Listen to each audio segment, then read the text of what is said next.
আজকে বাংলাদেশে আমি যেটি দেখেছি আজকে যে এক বিয়ের গাড়ি অর্ধেক রাস্তায় গিয়ে তেলের জন্য থেমে গেছে, বাকি বিয়ে করতে পারে নাই। বিয়ের যাত্রীরা রওনা দিয়েছে, কিন্তু অর্ধেক রাস্তায় যাওয়ার পরে গাড়িতে তেল শেষ, ওইখানে যেতেও পারে নাই, বিয়ে করতে পারে নাই। তাই বলতে চাই, কি অবস্থা, কেমন আছেন জাঞ্জিরা?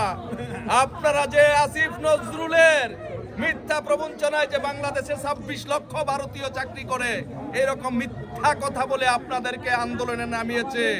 আয়নাঘর আছে, আয়নাঘর আছে, আপনাদেরকে সেই কথা বলে রাস্তায় নামিয়েছে, শেখ হাসিনার বিরুদ্ধে আন্দোলন করিয়েছে। এখন আপনারা কেমন আছেন আপনাদের কাছে জানতে চাই। বিয়ে করতে যাবেন গাড়ি নিয়ে, অর্ধেক রাস্তায় যাবেন, তারপরে আর তেল থাকবে না, খাম্বা থাকবে কিন্তু বিদ্যুৎ থাকবে না, পেট্রোল পাম্প থাকবে কিন্তু তেল থাকবে না।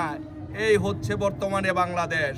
তাই সবার কাছে অনুরোধ করব বিনীতভাবে, আপনারা যদি আপনাদের ভুল বুঝতে পারেন, আপনাদের প্রতি আমাদের রাগ অভিমান ক্ষোভ নাই, আসুন সকলে মিলে ঐক্যবদ্ধভাবে এই খাম্বার বিরুদ্ধে, এই ছবির বিরুদ্ধে, অন্যায় অত্যাচারের বিরুদ্ধে একটা আন্দোলন সংগ্রাম গড়ে তুলে আমরা আবারও বঙ্গবন্ধু কন্যা শেখ হাসিনাকে এই দেশের প্রধানমন্ত্রী করে ইনশাল্লাহ আমরা আবারও উন্নয়ন এবং অগ্রযাত্রাকে অব্যাহত রাখি। ধন্যবাদ সবাইকে, ধন্যবাদ আপনাদেরকে। জয় বাংলা, জয় বঙ্গবন্ধু।